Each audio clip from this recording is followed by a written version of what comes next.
Hello friends, welcome to Indian study पर आपका स्वागत है। दोस्तों, आज के इस वीडियो में मैं आप लोगों के लिए UP triple S C PT के लिए रीजनिंग, स्ट्रेटेजी के और करंट अफेयर्स का इंपॉर्टेंट टेस्ट लेकर के आया हूं, जो कि आपके आने वाले एग्जाम के लिए बेहद इंपॉर्टेंट है। वीडियो को एंड तक जरूर देखिएगा, क्योंकि लास्ट में मैं आपसे क्वेश्चन ही पूछूंगा और उसका आंसर आपको कमेंट बॉक्स में बताना होगा। साथ ही साथ इस वीडियो की पीडीएफ डिस्क्रिप्शन में टेलीग्राम चैनल का लिंक भी दिया हुआ है, वहां से आप प्राप्त कर सकते हैं। पहला क्वेश्चन रीजनिंग का है कि ए जो है वो बी से लंबा है। ठीक है भैया, ए लंबा है बी से, तो ए को ऊपर रख दे रहा है बी से। ठीक है, सी डी से लंबा है, सी की कंपैरिजन डी से दी है, तो सी डी से लंबा है, हमने अलग बना लिया।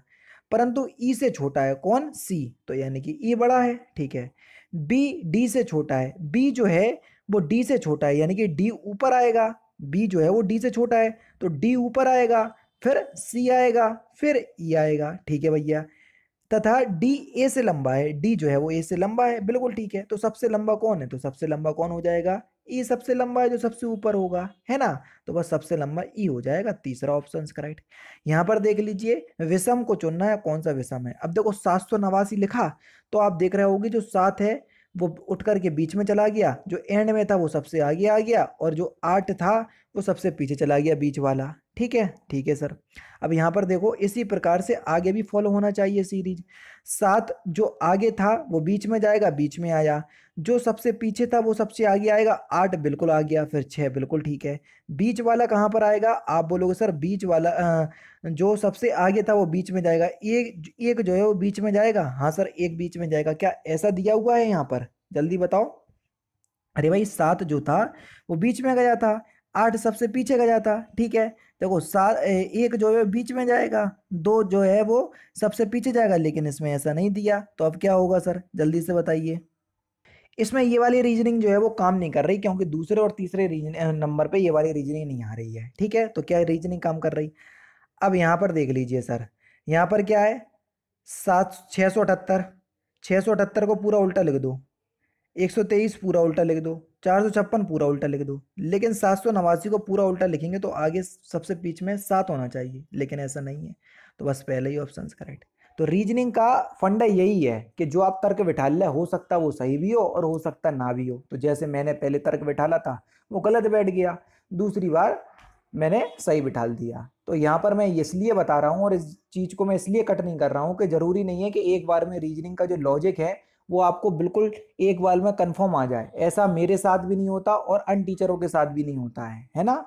तो आपसे सोच रहे हैं कि टीचर है तो सब कुछ आता होगा, तो ऐसा बिल्कुल भी कंफर्म नहीं है। ठीक है, चलिए यहाँ पर देखो, गॉड इज लव का कोड है 927, लव इज ब्यूटीफुल का कोड लव इज सॉरी 329 का कोड है गॉड इज लव, 927 का कोड है लव इज ब्यूटीफुल। तो गॉड का कोड बताओ। अब देखो, गॉड जो है वो दोनों में क्या है?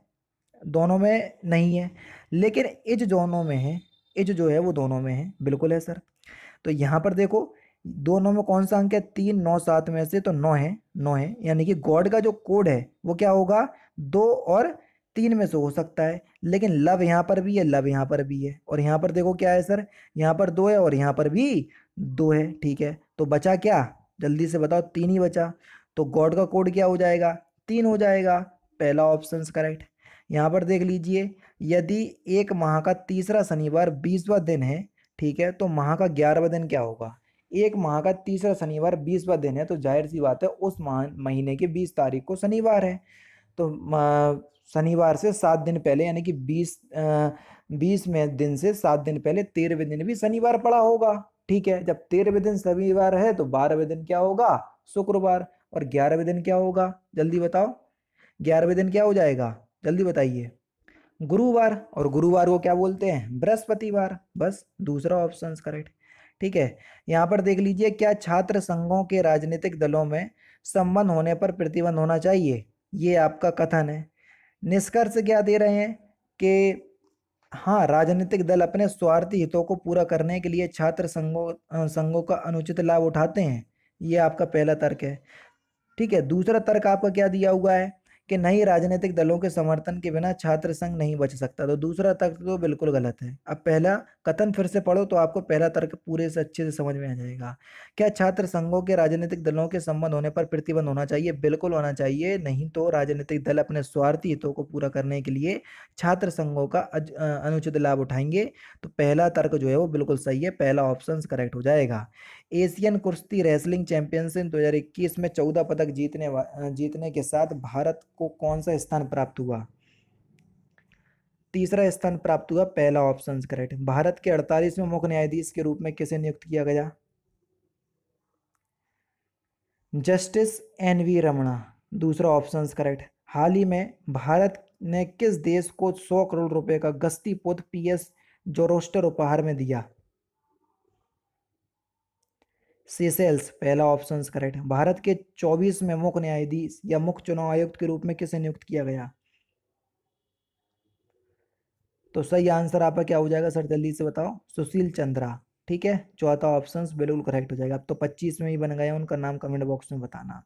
हाल ही में ओलंपिक खेलों के लिए क्वालिफाई करने वाली भारत की पहली सबसे कम आयु की महिला पहलवान कौन बन गई? सोनम मलिक, पहला option correct. National council of employed economics research की पहली महिला निदेशक या महानिदेशक निम्नलिखित में से कौन बन गई? पूनम गुप्ता, दूसरा ऑप्शन करेक्ट। हाल ही में फीफा ने निम्नलिखित में से किस देश के फुटबॉल फेडरेशन को सस्पेंड कर दिया? तो सही आंसर क्या हो जाएगा? पाकिस्तान, तीसरा ऑप्शन करेक्ट। उत्तर प्रदेश सरकार ने किस महाकवि की कर्मस्थली का मौजूदा नाम महमूदपुर को बदलकर परासौली करने की मंजूरी दे दी? तो सही आंसर हो जाएगा सूरदास, पहला ऑप्शन करेक्ट। अप्रैल 2021 में टोक्यो ओलंपिक 2020 में हटने वाला देश कौन सा है टोक्यो ओलंपिक से? तो सही आंसर आपका क्या हो जाएगा सर? उत्तर कोरिया, चौथा ऑप्शन बिल्कुल करेक्ट। यूएई की पहली महिला अंतरिक्ष यात्री के रूप में किसे नामित किया गया? नूरा अल मातरोसी, तीसरा ऑप्शन करेक्ट। किस वर्ष ओलंपिक में भारत की टीम फुटबॉल के सेमीफाइनल तक पहुंची थी? तो सही आंसर आपका क्या हो जाएगा सर? 1956। राष्ट्रीय जल विज्ञान संस्थान कहाँ पर स्थित है? रुड़की, दूसरा ऑप्शन करेक्ट।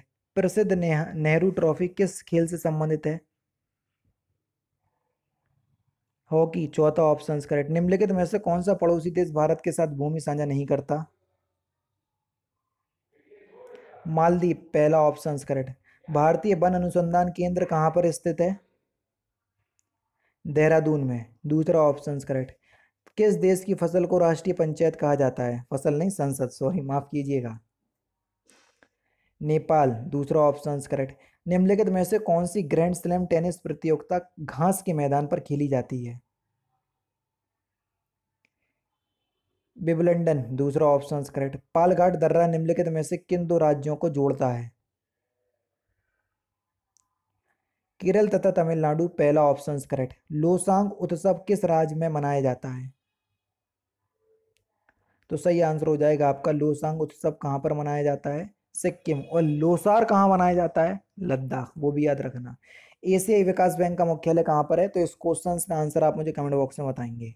तो दोस्तों ये थे आपके कुछ रीजनिंग, स्ट्रेटेजी के और करंट अफेयर्स के इंपॉर्टेंट क्वेश्चंस जो कि आपके आने वाले exam UP triple S C PET के लिए बेहद इंपॉर्टेंट हैं। वीडियो अगर आपको अच्छी लगी हो तो प्लीज़ दोस्तों वीडियो को लाइक और शेयर जरूर कर दीजिएगा। मिलते हैं फिर नेक्स्ट क्लास में, नेक्स्ट सेशन में। जय हिंद, जय भारत।